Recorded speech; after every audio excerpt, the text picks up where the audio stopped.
അമ്മ പറഞ്ഞു ഞാനൊരു അച്ഛനാൻ പോവണെന്ന്. എന്താ ഇതിന്റെയൊക്കെ അർത്ഥം? നിന്റെ ഭാര്യ ആരോ?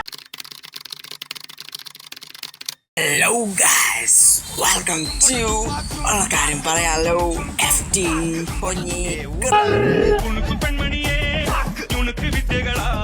ഈ വീഡിയോ നിങ്ങളിപ്പോ കാണാനുള്ള കാരണം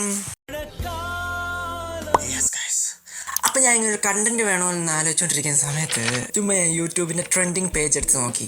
And I found something exciting. Yes guys, Malayalam serial. And I was wondering that how എന്നോടും താഴ്ത്തി പറയാൻ നോക്കിയാലും എങ്ങനെയാണ് ഇപ്പോഴും മലയാളം സീരിയൽ പിടിച്ചു നിൽക്കാൻ കഴിയുന്നത്. ആൻഡ് മറ്റൊരു കാര്യം എന്തോന്ന് വെച്ചാൽ ഇതിലെ സ്റ്റോറി, ഇതിൽ ലോജിക്ക്, അങ്ങനെ ഒരു സംഭവം ഇല്ലെന്ന് ഇത് കാണുന്ന ഓരോ പ്രേക്ഷകർക്കും അറിയാം. ബട്ട് സ്റ്റിൽ അവരത് കാണുന്നു. ആൻഡ് അതാണ് എൻ്റെ ക്യൂരിയോസിറ്റി വർദ്ധിപ്പിച്ചത്. അങ്ങനെ ഇരിക്കുകയാണ് ഇതിനെപ്പറ്റി ആധികാരികമായി സംസാരിക്കാൻ പറ്റിയ ഒരാൾ എന്നെ സമീപിച്ചത്. That's none other than my അപ്പച്ചൻ. പുള്ളിക്ക് ലൈവ് അപ്ഡേറ്റ്സ് തരാൻ വേണ്ടി ഒരു കമ്മ്യൂണിറ്റി തന്നെ ബിൽഡ് ചെയ്തിട്ടുണ്ട്. അങ്ങനെ ഞാൻ ഇതിനുള്ളിലെ ഫോർമുല കണ്ടുപിടിക്കാൻ തീരുമാനിച്ചു. And you know what, I was shocked. ഇതിനുള്ളിലേക്ക് ഞാൻ ആഴത്തിൽ കടന്ന് പല തുണിയില്ലാത്ത സത്യങ്ങൾ കണ്ടുപിടിച്ചു.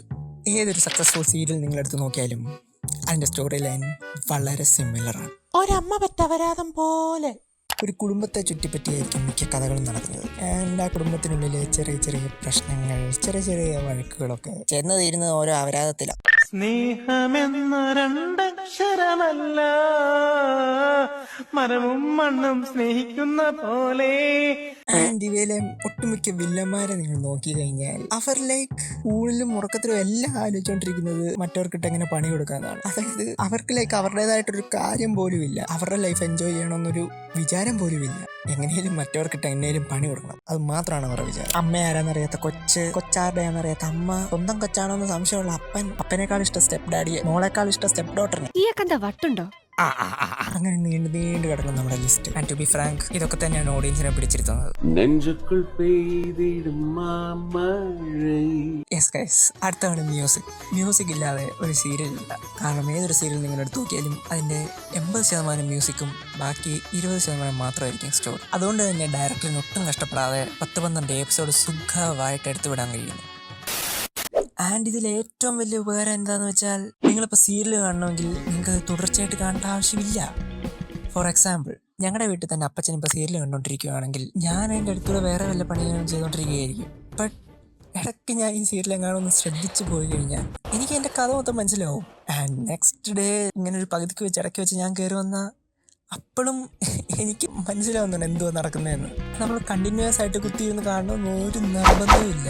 കാരണം ഓരോ എപ്പിസോഡ് ഇപ്പോൾ കഴിക്കാൻ തുടങ്ങുന്നതാണ് കാണിക്കുന്നതെങ്കിൽ രണ്ടാമത്തെ എപ്പിസോഡാകുമ്പോൾ കഴിച്ച് പകുതിയാവുന്നവരെ ആയി കാണത്തുള്ളൂ. പിന്നെ കഴിച്ചെല്ലാം കഴിഞ്ഞ് കൈ കഴുകി കഴിയുമ്പോഴത്തേക്കും 10-30 എപ്പിസോഡാവും. ആൻഡ് ഇത്രയൊക്കെ വലിച്ചു നീട്ടാൻ അവരെ സഹായിക്കുന്ന ഒരു കാര്യമാണ് മ്യൂസിക്. പിന്നെ വരുന്നൊരു കാര്യമാണ് റിലേറ്റബിലിറ്റി. കാരണം ഈ സീരിയലിൽ വരുന്ന ക്യാരക്ടേഴ്സ് നമ്മുടെ ചുറ്റുമുള്ള ആൾക്കാരുടെ എന്തൊക്കെയോ എക്സ്ട്രീം ഫോമാണ്.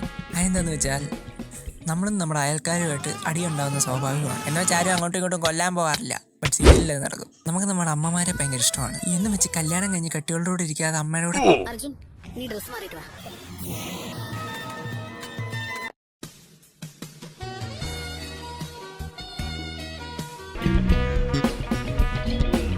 അടുത്തതാണ് ഇമോഷൻ. ഇതെന്ന് വെച്ച് കഴിഞ്ഞാൽ സീരിയലിൽ വാരി വിതറിയേക്കുക. ഇനി വരുന്നവനും പോകുന്നവനും എല്ലാം അഭിനയിച്ചങ്ങ് മെഴുകുക.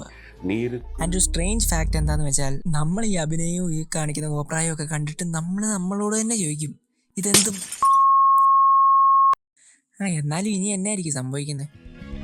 ആ ഒരു ഫീല് നമുക്ക് തരുന്നതുകൊണ്ടാണ് ഇപ്പോഴും സീരിയലിൽ പിടിച്ചിരിക്കുന്നത്. ഇനി പറയാൻ പറ്റത്തില്ല, നാളെ വേണം ഞാനും.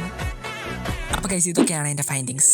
ആൻഡ് ഇത് നിങ്ങൾക്ക് വളരെ ഉപകാരപ്രദമായിരിക്കും. നിങ്ങളും നിങ്ങളുടെ വീഡിയോസിൽ ഈ പറഞ്ഞ ടെക്നിക്സ് ഒക്കെ ഉപയോഗിച്ച് നിങ്ങളെ താഴ്ത്തി പറഞ്ഞവരെ കൊണ്ട് തന്തയ്ക്ക് വിളിപ്പിക്കാം. അപ്പോൾ ഗൈസ്, ഇത് നമ്മുടെ ചാനലിലെ ആദ്യത്തെ വീഡിയോ ആണ്. അതുകൊണ്ട് തന്നെ കുറേ പോരായ്മകളും ഉണ്ട്. പക്ഷെ നമ്മൾ അടുത്ത വരുന്ന വീഡിയോസിൽ അതെല്ലാം പരിഹരിക്കുന്നതാണ്. നിങ്ങളുടെ അഭിപ്രായം എല്ലാം കമന്റ്സിൽ രേഖപ്പെടുത്തണം. ആൻഡ് ഇന്നത്തെ ചിന്ത എന്താന്ന് വെച്ചാൽ, നിങ്ങൾ എന്നാ കാണിച്ചാലും അത് കാണാൻ ആൾക്കാരുണ്ട്. നന്ദി.